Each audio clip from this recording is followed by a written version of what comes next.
नमस्कार, मैं श्रेया। शिक्षा की बात हर शनिवार के इस साप्ताहिक कार्यक्रम में आप सभी शिक्षक प्रेमियों का हार्दिक स्वागत करती हूं। हर शनिवार की तरह एक बार फिर आप सभी शिक्षकों के द्वारा पूछे गए सवालों के साथ हमारे बीच मौजूद हैं शिक्षा विभाग के अपर मुख्य सचिव doctor S Siddharth sir. Sir, बहुत बहुत स्वागत है आपका। सर, आज का जो सबसे पहला सवाल है जिला पुरुषों के ट्रांसफर से संबंधित है। नमस्कार एससीएस सर, मेरा प्रश्न अंतर जिला पुरुषों के ट्रांसफर से संबंधित है। पिछले एपिसोड 13 में सर आपने कहा था कि केवल अंतर जिला महिलाओं का लिस्ट आना बाकी है, तो क्या अंतर जिला पुरुषों का ट्रांसफर नहीं होगा, और अगर होगा तो कब तक उम्मीद कर सकते हैं? देखिए, आपको जानकर ये होगा कि आज हम लोगों ने करीब 1,30,000 टीचर्स का हम लोगों ने विद्यालय में पोस्टिंग की प्रक्रिया शुरू की है। हम लोगों को करीब 1,90,000 आवेदन पत्र प्राप्त हुए थे और 1,30,000 का एक्चुअल स्कूल अलॉटमेंट शुरू हुआ है। ये पूरी प्रक्रिया करीब 15 दिन लगेगा और डीओ सब इसी में लगे हुए हैं। डीओ को ये काम दिया गया है और कर रहे हैं। ये बात मैंने कभी नहीं कहा कि पुरुषों का स्थानांतरण नहीं होगा, और जैसा कि आप आंकड़ों से देखते हैं कि करीब इसमें भी हम लोगों ने करीब 8 से 9,000 पुरुषों का नाम इसमें शामिल किया है, पुरुष टीचर। देखिए, जब भी स्थानांतरण किया जाता है तो 2-3 बातों का बहुत ध्यान रखा जाता है। इतनी बड़ी संख्या एक तो है, 1,90,000 है और आवेदन पत्र हैं। हम लोग 2-3 चीज़ें देखते हैं। पहले तो है वैकेंसी होनी चाहिए, जहाँ पे टीचर मांग रहे हैं वहाँ वैकेंसी होनी चाहिए। और दूसरा ये देखते हैं कि जो हमारा इंटर डिस्ट्रिक्ट जो स्टूडेंट टीचर रेशो है, मतलब जो छात्र और टीचर अनुपात है, उसको भी हम लोग ध्यान देते हैं। अभी तक जो ट्रांसफ़र हुए हैं करीब वो 1,30,000 का जो जिला आवंटन किया गया है, अगर उस आंकड़े को देखेंगे तो आपको आश्चर्य होगा कि ऐसे भी ज़िले हैं जहाँ 20 छात्र पे एक टीचर हैं, और ऐसे भी ज़िले हैं जहाँ 44 छात्रों पे एक टीचर हैं। तो आप देखिएगा कि पूरे राज्य में कितना, मतलब इस अनुपात में भी अंतर आ गया है कि एक तरफ 20 छात्र पे एक टीचर हो गए, एक तरफ 44 छात्र में टीचर हो गए। भाई इस कारण से हुआ है क्योंकि जो टीचर उन ज़िलों में थे जहाँ पे 44 छात्र पर टीचर थे, वो सब ऐसे ज़िलों में चले गए हैं जहाँ पे पहले ही टीचर बहुत ज़्यादा थे। तो एक तो हम लोगों को ये मेंटेन करना पड़ता है। पूरे राज्य का औसतन है 30 छात्र पर टीचर हैं। तो हम लोग को ये नियंत्रण रखना पड़ता है कि ऐसा ना हो कि अचानक एक ज़िला ऐसा हो जहाँ पे 10 छात्र हो जाएंगे एक टीचर पे। और जैसे ही ये ट्रांसफर्स होते हैं, देखिए एक चीज़ आपको सभी को सोचना भी चाहिए कि जहाँ से टीचर हटते हैं वहाँ स्कूल बंद भी होने लग जाते हैं।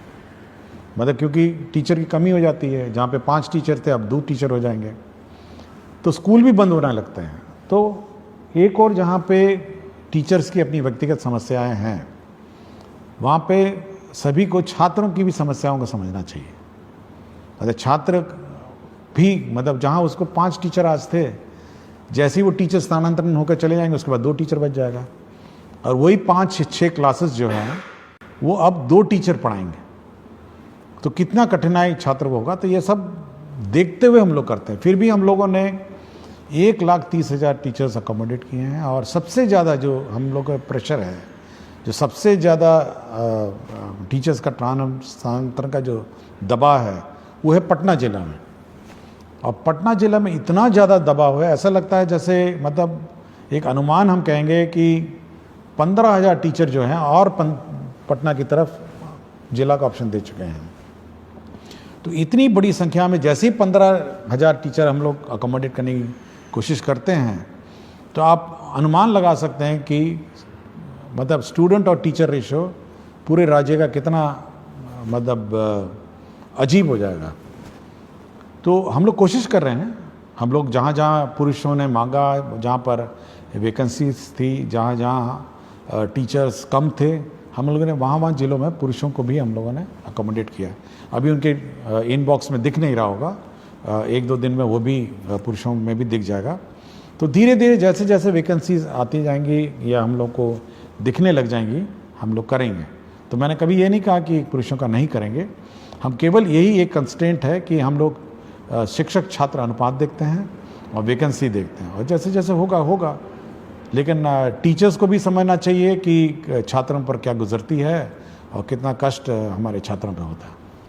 सर, अगला सवाल है, आदरणीय अपर मुख्य सचिव, शिक्षा विभाग पटना बिहार, ज्ञातव्य है कि आपके द्वारा गठित समिति के निर्देशानुसार पिछले अप्रैल माह में लगभग 17,000 के आसपास शिक्षकों के स्थानांतरण हेतु जिला आवंटित कर दिया गया है, परंतु विद्यालय आवंटन की प्रक्रिया अभी भी अपूर्णता की ओर है। महोदय, अनेकानेक शिक्षक व शिक्षिका के पुत्र व पुत्री का नामांकन नए सत्र में नए विद्यालय में होने हैं। विद्यालय आवंटन की प्रतीक्षा में टकटकी लगाए बैठे अनेक शिक्षक व शिक्षिका अपने पुत्र पुत्री और प्रतिपाल्य का नामांकन नहीं करा पा रहे हैं।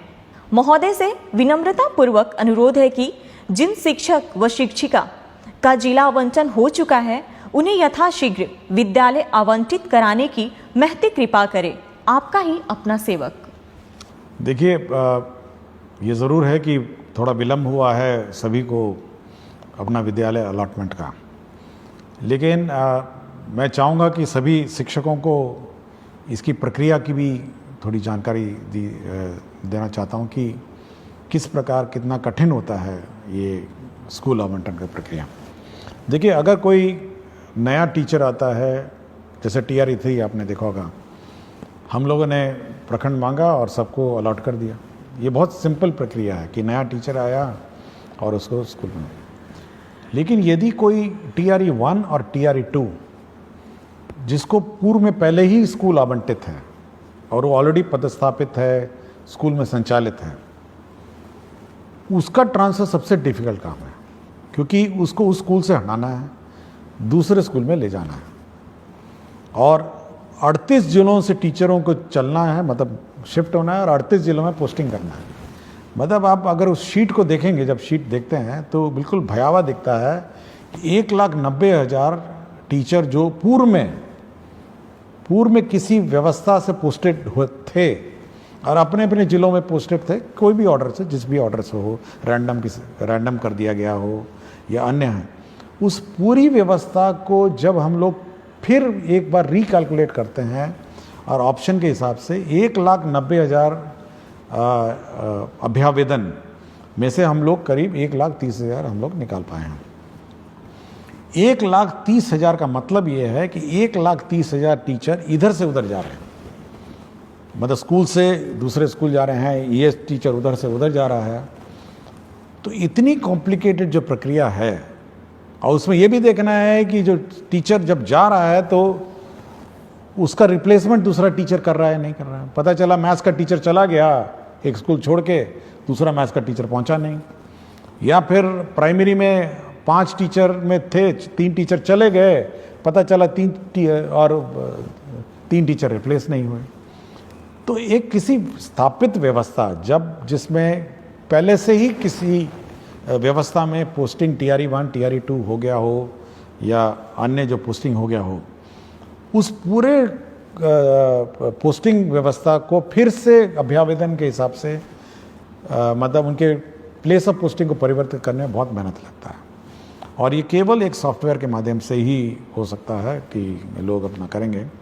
और हम लोगों ने काम शुरू कर दिया है, जैसे कि मैंने पहले प्रश्न में बताया, और सभी को 23 से 30 तक नए स्कूल में ज्वाइन करना होगा, और 20 तारीख को सभी के ई-शिक्षा कोश के जो ऐप है, जो उनका वेबसाइट है, उसमें आपको ट्रांसफ़र ऑर्डर मिल जाएगा, और इसी हिसाब से वो अपना प्लानिंग कर सकते हैं। लेकिन टीचर्स को ये समझना चाहिए कि एक स्थापित पोस्टेड व्यवस्था, जहाँ पे पहले ही पोस्टिंग हो गई हो, और जहाँ पर मेरे ख्याल से बहुत सारे टीचर ऐसे भी थे जो सोचे भी नहीं होंगे कि 3 साल पहले इनका ट्रांसफ़र हो सकेगा, और ये उम्मीद नहीं होगी, लेकिन हम लोगों ने उन संवेदनशील होकर उनसे आवेदन पत्र लिए, उनके कष्ट समझे, और हम लोगों ने कहा कि नहीं, हम लोग जहाँ तक संभव हो करेंगे, और हम लोगों ने 1,30,000 टीचर्स का सिलेक्शन किया और पोस्टिंग कर रहे हैं, और जो बच गए हैं वह भी निराश नहीं हो। हम लोग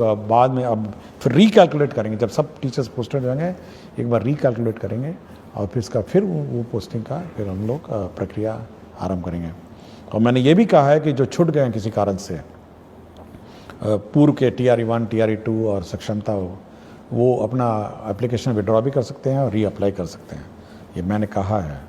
तो हम लोग बहुत ही संवेदनशील रहते हैं टीचर के उद्देश्य से, बट यह भी एक बैलेंस बनाना पड़ता है। एक और टीचर के कष्ट का को ध्यान रखना पड़ता है और दूसरी ओर बच्चे का भविष्य का भी ध्यान रखना है। वो ज़्यादा इम्पॉर्टेंट है मेरे लिए। बच्चे का 2 करोड़ बच्चे को टीचर मिले, उनको पढ़ाने वाला टीचर मिले, वो हमेशा वो चिंता में रहती है। टीचर का ट्रांसफ़र बड़ा आसान काम है, लेकिन बच्चे को एक शिक्षक देना ये बड़ा डिफ़िकल्ट काम है। तो ये बैलेंस बनाकर हम लोग चलते हैं, इसलिए टीचरों को निराश नहीं होना चाहिए। सरकार संवेदनशील है और मैं चाहूँगा कि वो लोग सभी टीचर्स नए पदस्थापन स्थान पे जब जाएंगे तो नए बच्चों को पढ़ाएंगे और उनका भविष्य देखेंगे। सर, एक अनिल कुमार सिंह, प्रभारी प्रधानाध्यापक, आदर्श बालिका +2 उच्च माध्यमिक विद्यालय रामगढ़ से हैं। कहते हैं, एसीए सर को सादर प्रणाम। आपका व्यक्तित्व संवेदनशीलता और शिक्षा में सुधार के प्रति आग्रह प्रेरित एवं प्रभावित करता है। सर, मेरे 2 सवालों में प्रथम सवाल है कि क्या विद्यार्थियों को डीबीटी के माध्यम से राशि उपलब्ध कराकर बाजार से किताबों की खरीद की व्यवस्था की जा सकती है? सर, मेरे विद्यालय को पीएम श्री विद्यालय बना दिया गया है। दूसरा प्रश्न इसी से संबंधित है कि विभाग पीएम श्री विद्यालयों की व्यवस्था के संदर्भ में विभाग क्या सोच रखती है? देखिए, पहले किताबें छपती थी और विलम्ब होता था, और ऐसे भी हुआ कि सत्र शुरू हो गया, नवंबर में जाके किताबें में मिली हैं कुछ सालों में। लेकिन फिर सरकार ने सोचा कि चलिए डीबीटी कर देते हैं। देखिए, डीबीटी में एक बहुत बड़ी समस्या है। एक तो किताबें मिलना बाज़ार में, और समय पे इतनी सारी किताबें मिलना, मतलब आप समझ सकते हैं 2 करोड़ बच्चे हैं और बच्चों को किताब नहीं मिली, बाज़ार में भी किताब उपलब्ध नहीं हुई, पब्लिशर्स ने प्रिंट नहीं किया और बड़ी ख़राब किस्म की क्वालिटी की किताब मिली। ऐसे भी हुआ कि बच्चे पुरानी किताबें इधर उधर से बोरो करके लिए। लेकिन अब ये व्यवस्था है कि किताबों की छपना की प्रक्रिया जो है वो परिवर्तित हो गई है। आप देखेंगे, हम लोगों ने अब कल ही मेरी समीक्षा हुई और हम लोगों ने 1 अप्रैल 2025 में जो किताबें दी जानी है उसकी छपाई पर निर्णय अब कल ही हम लोगों ने ले लिया कि कल हम लोगों ने कहा कि नहीं, एक प्रक्रिया आरंभ की जाए और वो 1 अप्रैल 2026 में बटनी है। तो आप सोच सकते हैं कि कितना लंबा प्लानिंग इसका होता है, ताकि हम लोग का ये है उद्देश्य है कि सत्र शुरू होने से पहले, मतलब 1 अप्रैल जो स्कूल क्लास शुरू होगी उससे पहले कम से कम 1 महीने पहले किताबें पहुंच जाए। और इस बार चुनाव भी है बीच में, तो इसलिए हम लोगों ने जल्दी शुरू किया है कि किसी प्रकार का व्यवधान ना हो, समय पे किताबें छप जाएं, ताकि 1 अप्रैल 2026 में ये किताबें, नई किताबें मिल जाएं। और साथ ही साथ जो किताबों में परिवर्तन भी करना है, रिवीजन हर साल होता है, तो इस साल किताबों का रिवीजन भी शुरू हो गया है और करीब हम लोग को लगता है कि सितंबर 1 से किताबें एक्चुअली प्रिंटिंग शुरू हो जाएगी और किताबें पहुंचने लग जाएंगी स्कूल में करीब जनवरी, फरवरी, मार्च में। तो समय पे आपको किताब मिल जाएंगी। इसलिए डीबीटी पर ज़्यादा हम लोग जोर नहीं देते हैं कि समय पे किताब जब मिल ही रही है तो मेरे ख्याल से शिक्षकों, विद्यार्थियों को कठिनाई नहीं होगी। दूसरा, उन्होंने कहा पीएम श्री। ये पीएम श्री जो विद्यालय हैं ये भारत सरकार की सेंट्रली स्पॉन्सर्ड स्कीम है और इसके अंतर्गत जो स्कूल हैं उसको एक आदर्श स्कूल बनाना है। उसके बिल्डिंग कंप्लीट होने हैं, साथ ही इंफ्रास्ट्रक्चर का कंप्लीट होना है, इसके लेबॉर्ट्रीज कंप्लीट होने हैं, साथ ही साथ उसके म्यूज़िक, स्पोर्ट, सारे मतलब सभी उसके आयाम उसका कंप्लीट करने हैं। और साथ ही साथ टीचरों का प्रशिक्षण है और उसका जो सॉफ्ट स्किल्स हैं स्कूल में सभी देना है। तो एक परिपूर्ण, मतलब full complete school in all respect, वो बनाने का उद्देश्य है और मेरे ख्याल से ये बहुत ही अच्छी योजना है पीएम श्री। हम लोग तो चाहेंगे कि और ज़्यादा हो, बट हम लोग कोशिश कर रहे हैं कि भारत सरकार और सैंक्शन करे। लेकिन इस साल काफ़ी संख्या में पीएम श्री स्कूल सैंक्शन हुए हैं और इसका इम्प्लीमेंटेशन उन्होंने शुरू कर दिया। अगला सवाल डॉक्टर संतोष कुमार राणा एवं समस्त विख्यातागण डायट रामबाग मुजफ्फरपुर से। कहते हैं, महोदय सादर नमस्कार। हम डायट रामबाग मुजफ्फरपुर के विख्यातागण यह जानना चाहते हैं कि जब हमने सेवा पुष्टि हेतु सभी आवश्यक दस्तावेज समय पर जमा कर दिए हैं, विभागीय प्रक्रियाओं का पूर्ण पालन किया है तथा निरंतर निष्ठा व कर्तव्य परायणता के साथ शैक्षिक कार्यों का निर्वहन करते आ रहे हैं, तो क्या विभाग अब हमारी सेवा पुष्टि की प्रक्रिया जो विगत 5 वर्षों से लंबित है को शीघ्रता से पूर्ण करने हेतु आवश्यक और प्रभावी कार्रवाई करेगा? आपकी सकारात्मक एवं शीघ्र पहल की हम अपेक्षा करते हैं। देखिए, ये बड़ा दुखद बात है कि 5 साल हो गए हैं और सेवा संपुष्ट नहीं हुई है। तो जिसने भी विलंब किया उस पर तो कार्रवाई होगी और मैं चाहूँगा कि अगला 1 सप्ताह में इनका समाधान हो जाए।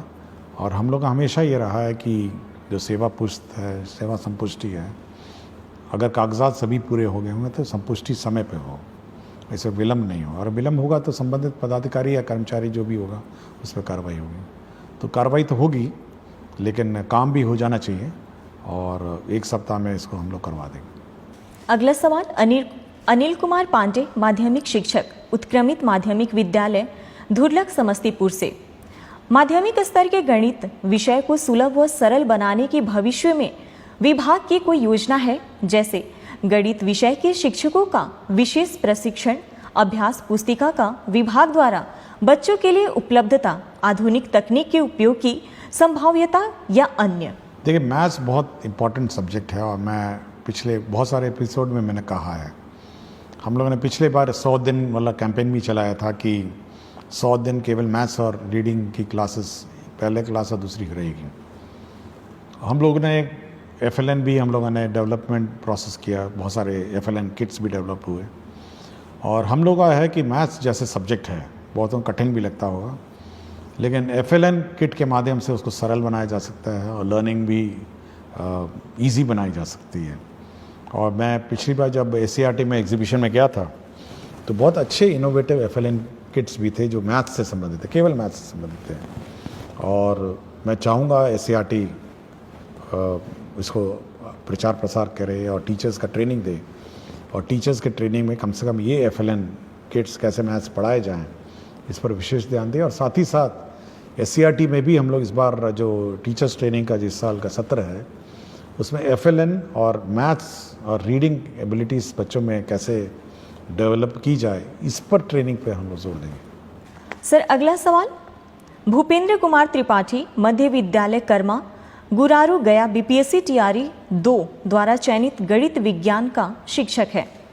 महोदय, आपका ये हर शनिवार का संवाद करना काफ़ी सराहनीय है और हमें आपसे जुड़ने और आपको सुनने का मौका मिलता है, जिससे पूरा शिक्षक समाज काफ़ी लाभान्वित होता है।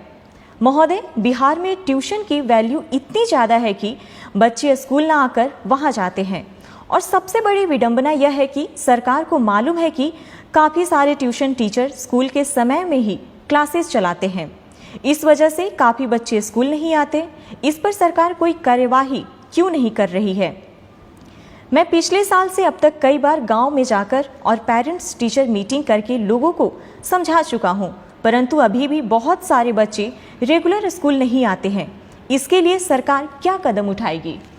देखिए, पिछले एपिसोड में मैंने कहा था कि जो ट्यूशन है, स्कूल अवधि में कोई भी सरकारी स्कूल में नामांकित छात्र ट्यूशन में नहीं जाए, और सरकारी शिक्षक उस अवधि में ट्यूशन में क्लासेस नहीं ले सकते हैं। यह पूर्ण रूप से प्रतिबंधित, और यह भी प्रतिबंधित है कि कोई भी सरकारी शिक्षक ट्यूशन नहीं पढ़ा सकते हैं, ये बिल्कुल प्रतिबंधित है।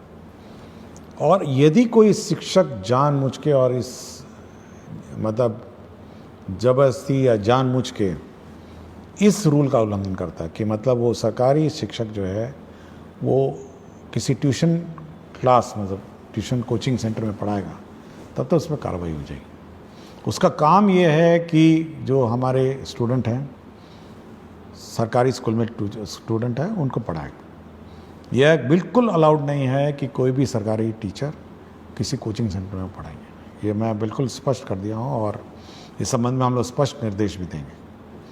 और कोई कंप्लेंट आएगा तो उस पर तो कार्रवाई हो जाएगी, क्योंकि यह हम लोग नहीं चाहते हैं कि एक कोई स्टूडेंट मतलब यह देखे कि अपना टीचर ही जब चला गया ट्यूशन पढ़ाने तो वो भी चला जाएगा, नहीं, स्वाभाविक है।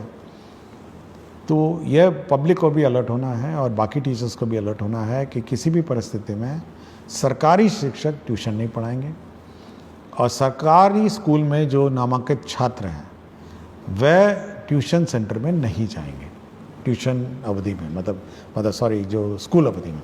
स्कूल का अवधि के बाद वो अपना ट्यूशन जहाँ लेना ले और प्राइवेट टीचर अपना जो पढ़ाना पढ़ाए, वो हमको कोई आपत्ति नहीं। लेकिन ये बिल्कुल बहुत ही स्पष्ट है।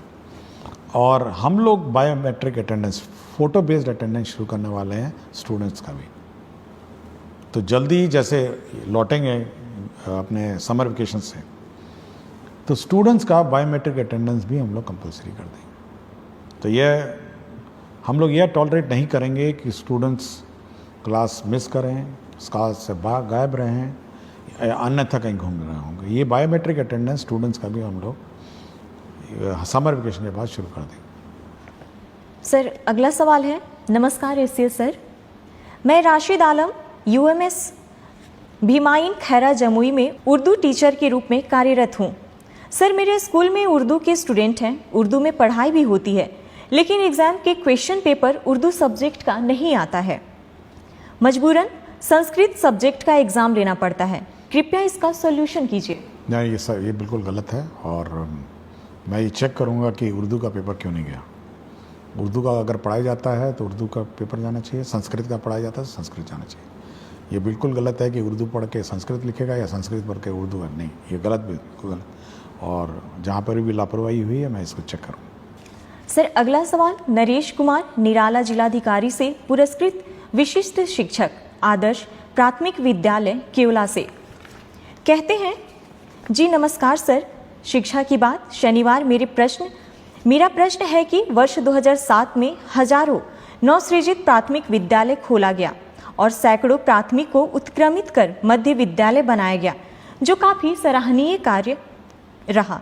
अभी भी बहुत से ऐसे पंचायत है जहां नवसृजित प्राथमिक विद्यालय खोलने की अति आवश्यकता है और ऐसे कुछ प्राथमिक विद्यालय भी हैं जिसे उत्क्रमित कर मध्य विद्यालय बनाने की जरूरत है। कई ऐसे उच्च माध्यमिक विद्यालय 7 वर्ष पूर्व बनकर तैयार है, लेकिन अभी भी उस भवन में कक्षाएं संचालित नहीं हो रही है। जैसे सुपौल जिला के छातापुर प्रखंड के उत्क्रमित उच्च माध्यमिक +2 विद्यालय भीमपुर का 3 मंजिला भवन, जो लगभग 7 वर्ष पूर्व बनकर तैयार है, लेकिन आज भी उसमें पढ़ाई नहीं हो रही है। सरकार और विभाग नए प्राइमरी स्कूल खोलने और कुछ प्राइमरी स्कूल को मध्य विद्यालय में उत्क्रमित करने और भवन बने उच्च माध्यमिक विद्यालय में कक्षा संचालित करने पर क्या विचार रखती है? देखिए, जो स्कूल की बात कर रहे हैं जहाँ बिल्डिंग बन के तैयार है और संचालित नहीं हुआ, मैंने डीओ से बात की और डीओ ने कहा कि क्योंकि जिस कारण से जब हेडमास्टर को आदेश दिया गया था उसने वहाँ अपना स्कूल शिफ्ट नहीं किया, जिसके कारण से डीओ पे जो हेडमास्टर है उस पर कार्रवाई भी हुई। और मेरा बिल्कुल स्पष्ट है, जो डीओ ने कहा कि वहाँ पे पानी जमता है या रोड का कोई इश्यूज़ है, उसने बहुत सारे कारण बताए, तो मैंने उसको स्पष्ट कहा है कि सोमवार से स्कूल शुरू हो जाना चाहिए और सोमवार से क्लास का संचालन स्कूल में हो जाना चाहिए। मैंने बिल्कुल स्पष्ट कहा है और अगर नहीं होगा तो मैं डीओ पे कार्रवाई कर दूँगा। तो ये बिल्कुल स्पष्ट है कि अगर स्कूल बनकर तैयार होगा तो शुरू हो जाना चाहिए और क्लास से शुरू हो जानी चाहिए। कोई कारण नहीं होना चाहिए कि वहाँ स्कूल नहीं हो। दूसरा है कि हम लोग अभी भी बहुत सारे कई जगह दिखते हैं कि प्राइमरी स्कूल का अभाव है। अभी हाल ही में मैं नवादा गया था, तो जो कोडरमा का बॉर्डर है, ज़िले हैं पहाड़ों पे, कुछ लोग वहाँ से आए थे और वो अपने गांव में प्राइमरी स्कूल की मांग कर रहे थे कि भाई हमारे यहाँ स्कूल होना चाहिए। तो ऐसे सब क्षेत्र जहाँ पे प्राइमरी स्कूल पहाड़ी इलाके हैं और जहाँ पे 1 किलोमीटर से कम दूरी वाले क्षेत्र हैं, तो हम लोग उस जितने भी ऐसे रिमोट लोकेशंस हैं और जहाँ पर प्राइमरी स्कूल नहीं है, तो जो सरकारी नॉर्म है, हम लोग का सरकारी नॉर्म है और हम लोग का सरकार का लक्ष्य है कि प्राइमरी स्कूल्स हों, और जहाँ पर भी बच्चे ज़्यादा हैं या हर पंचायत में हम लोगों ने ऑलरेडी हाई स्कूल में उत्क्रमित कर दिया है, और कोशिश करेंगे कि प्राइमरी स्कूल को भी हम लोग कम से कम मिडिल स्कूल में उत्क्रमित करेंगे। सर अगला सवाल कहते हैं, मेरा नाम संतोष कुमार, ग्राम पोस्ट सरौनी कला, थाना बिहारीगंज, प्रखंड ग्वालापारा, मधेपुरा जिला से हूँ। शिक्षा के क्षेत्र में किए गए आपके उत्कृष्ट कार्य को सादर प्रणाम सर जी। जब से बिहार में शिक्षा का पद आप और के पाठक सर जी संभाले हैं, तब से बिहार में शिक्षा के क्षेत्र में काफ़ी सुधार हुआ है। मुझे आप पर बहुत गर्व है सर जी।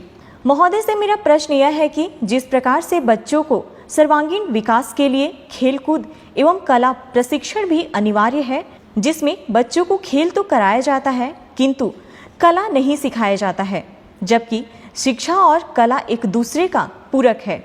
इस प्रकार सर जी से मेरा इच्छा यह है कि जून महीने में जो ग्रीष्मकालीन 20 रोज विद्यालय बंद रहेंगे, तो उस बीच में बेरोजगार कलाकार के द्वारा कला प्रशिक्षण, चित्रकला, मूर्तिकला, हस्तशिल्प, पेपर क्राफ्ट दिया जाए, तो बच्चों चिलचिलाते धूप से बचे रहेंगे और कला भी सीखेंगे।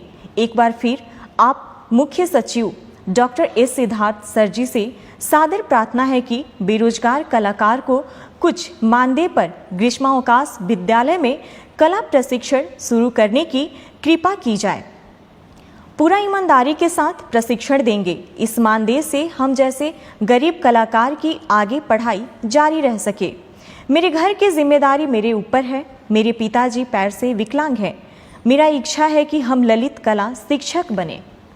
नहीं, सुझाव तो बहुत अच्छा है, और स्कूलों में संपर्क कैंप, टीचर्स तो सब छुट्टी पे चले जाएंगे, और जैसे कि मैंने कहा कि सभी लोग अपना ग्रीष्म अवकाश में जाएंगे, लेकिन इस प्रकार के जो स्थानीय लोकल कलाकार हैं समर कैंप्स ज़रूर चला सकते हैं गांव में। और हम लोग कोशिश कुछ प्लान आउट करते हैं कि हम लोगों ने कुछ NGOs को भी कहा है समर कैंप्स चलाने को, और एक व्यवस्था विकसित करते हैं कि बाकी गांव में भी कला, म्यूज़िक, डांस और स्पोर्ट्स का समर कैंप्स चले, और आर्ट और क्राफ्ट का भी कुछ कोशिश करते हैं। लेकिन आइडिया अच्छा है और सुझाव अच्छा है, इस पर मैं कुछ वर्कआउट करता हूँ।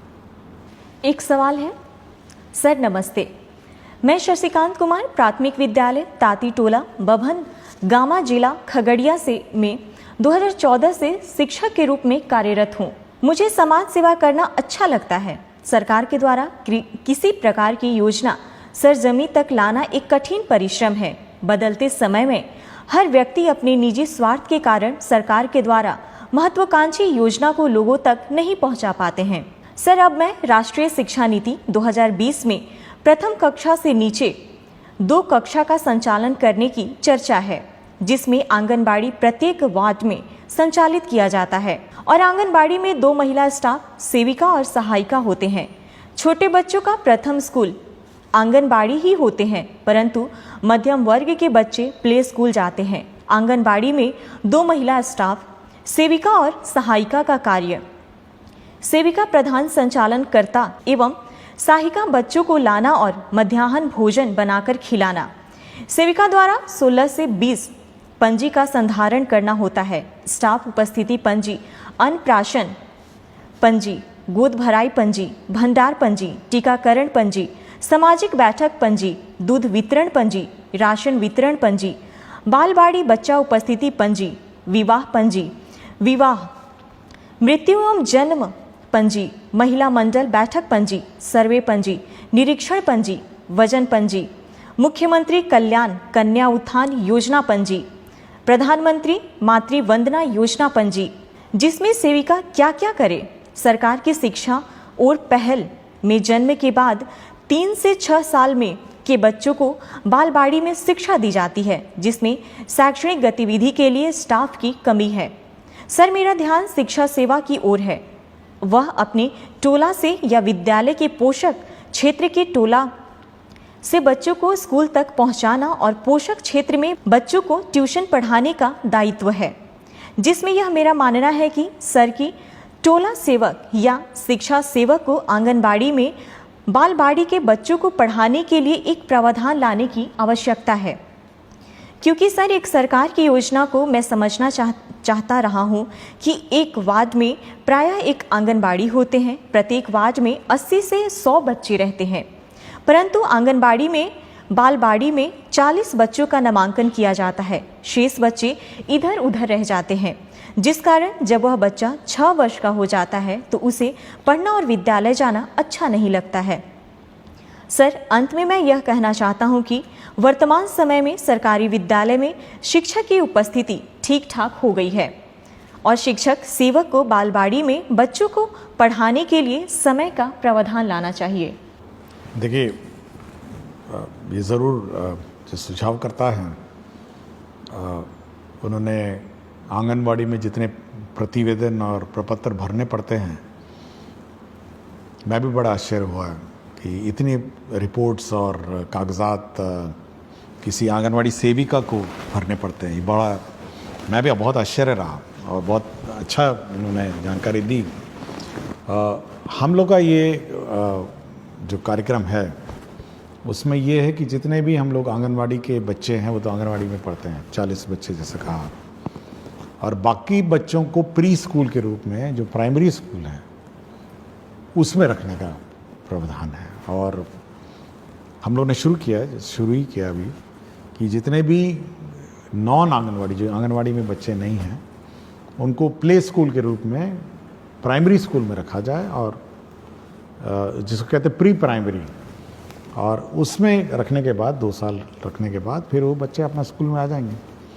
तो ये व्यवस्था करने के लिए हम लोगों ने कार्यक्रम बनाया और ऑलरेडी हम लोग बहुत स्कूल में शुरू कर चुके हैं, और मैं ज़रूर इसका रिव्यू करूँगा कि सभी प्राइमरी स्कूल्स में प्री प्राइमरी क्लासेस भी हों जहाँ पे ये सब बच्चे रहें, और साथ ही साथ आंगनवाड़ी में तो है ही हैं बच्चे, तो ये रिव्यू करूँगा। और ये अच्छा सुझाव था कि जो टोला सेवक हैं, तालीमी मरकज़ हैं और अन्य जो साधन सेवी सब हैं, तो ये सब इसमें सहयोग कर सकेंगे, और बच्चे कम से कम प्राइमरी स्कूल से पहले 2 साल पहले ही स्कूल में कम से कम 1 घंटा आएँ और बैठें और जाएँ। ये व्यवस्था हम लोग लागू करें। बहुत बहुत शुक्रिया सर। अगला सवाल एक शिक्षिका प्रखंड पोठिया किशनगंज से हैं। महोदय, मैं 14 वर्षों से प्रभार में हूँ। आए दिन बच्चों की उपस्थिति बढ़ाने के लिए नए नवाचार करती रहती हूँ, परंतु सहायक शिक्षकों द्वारा विद्यालय में कभी उपस्थिति को लेकर गंभीरता नहीं दिखाई देती है। क्या बच्चों के उपस्थिति की जिम्मेदार केवल प्रधान शिक्षकों की है? क्या ड्रॉप आउट हुए बच्चों को विद्यालय से जोड़ने में वर्ग शिक्षकों की कोई भूमिका नहीं? देखिए, जैसे कि कहा है कि हम लोगों ने हर क्लास के लिए क्लास टीचर अपॉइंट करने को कहा है, और उस क्लास टीचर की जवाबदेही है कि उसके जो बच्चे हैं वो सभी स्कूल आएँ और मॉनिटर उसको करना है। ये प्रधान अध्यापक का काम नहीं। प्रधान अध्यापक का काम है कि भाई वो इकट्ठा करेंगे आंकड़े, लेकिन हर क्लास का अपना इंडिविजुअल क्लास टीचर है और उसको मॉनिटर करना है कि कौन बच्चा आया, कौन बच्चा नहीं आया, और यह उसका काम है। यह नहीं कह सकता कि भाई प्रधान अध्यापक जाने कि कौन सा बच्चा आ रहा है, जा रहा है। ये हर क्लास टीचर, हर क्लास का टीचर को है। और यह भी हम लोगों ने कहा है कि उसी का काम है मिड डे मील उसको खिलाना, उसी का काम है कि वो मिड डे मील खाया नहीं खाया, अटेंडेंस चेक करना, अटेंडेंस दस्तखत करना, तो सारा काम उसी का है। तो हर क्लास का क्लास टीचर को अपनी जवाबदेही निर्धारित है और उसकी रिस्पॉन्सिबिलिटी। अगला सवाल सर, मैं सुहानी कुमारी वर्ग 7वीं कन्या मध्य विद्यालय अमला टोला में पढ़ती हूँ, लेकिन मुझे अभी तक पुस्तक नहीं मिला है। अब तो कुछ दिनों में गर्मी की छुट्टी होने वाली है। समझ नहीं आ रहा है कि बच्चे बिना पुस्तक के कैसे पढ़ेंगे। सिद्धार्थ सर से मेरी विनती है कि हम बच्चों को जल्द से जल्द पुस्तक प्राप्त करवाएं। देखिए, मुझे जब प्रश्न आया था तो मैंने टेक्स्ट बुक कॉर्पोरेशन में बात की और डीओ पटना से भी बात की, और देखिए समय पे किताब हम लोगों को उपलब्ध कराना था, क्यों नहीं हुआ ये मैं एक बार चेक करूँगा। लेकिन जहाँ तक आवेदिका का है तो ये मंडे को ये किताब इनको मिल जाएगी। लेकिन ये रिव्यू करूँगा कि समर वेकेशन से पहले कम से कम सारे बच्चों को किताब मिल जाए, ताकि समर वेकेशन में जो भी जिसको समय मिले अपना बैठ के अपना पढ़े। और ये घटना होनी नहीं चाहिए थी, बट मंडे को इसको किताब मिल जाएगी। लेकिन कोशिश करेंगे कि अब ये डिले नहीं हो। सर आज का आखिरी सवाल, सर लाइब्रेरियन की वैकेंसी कब तक आएगी? कृपया इस पर संज्ञान लें, आपकी विश्वासी। हम लोग अभी कैलकुलेशन कर रहे हैं, इस पर हम लोग देख रहे हैं कि क्या वैकेंसीज हैं और क्या है। एक बार देख लेंगे, उसके बाद इस पर निर्णय करेंगे। बहुत बहुत धन्यवाद सर। अगले सप्ताह फिर से मुलाकात होगी शिक्षा की बात हर शनिवार के साथ।